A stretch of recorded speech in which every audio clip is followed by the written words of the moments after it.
તમે જે કહાની કીધી છે એ ખોટી છે પબ્લિક ને. એમ નથી બેન, તમે એક સાઈડ નું સાંભળ્યું હશે. હા તમે ના ના ઇન્ટરવ્યુ માં લઈ આવશું ને તમ તારે ભાભીને લઈ આવજો તમ તારે, મને કઈ પ્રોબ્લેમ નથી. 100% કાંઈ વાંધો નહીં. ખાલી મેં કીધું વાત કરવી હતી. મેં કીધું બેન હું તમે કહેતા હોય તો હું સુરત મળવા આવું.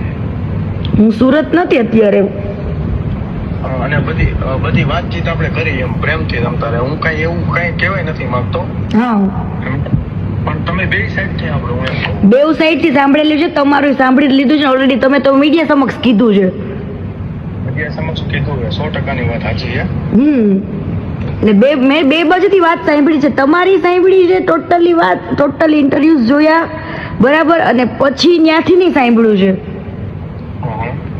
બરાબર. તમારે સે બાબતમાંથી ઝઘડો થયો તો એ બધું જ.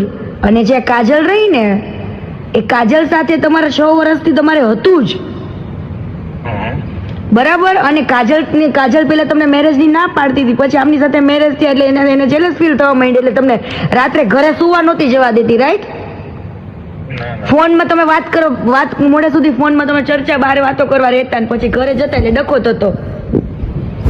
ના એવું નતું. વાંધો નહીં બેન, જી હોય. પણ હું શું કહેવા માંગુ સાંભળો.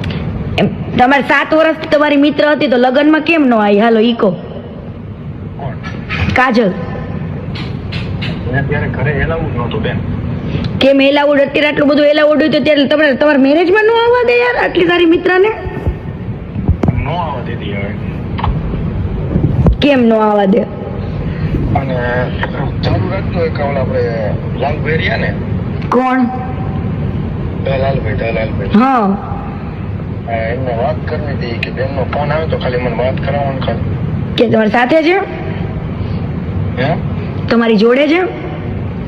ના મારી જોડે નથી કે મને ખાલી ફોન કરજો એમ. એવું? ના તો વાંધો ને, લઈ લ્યો ને.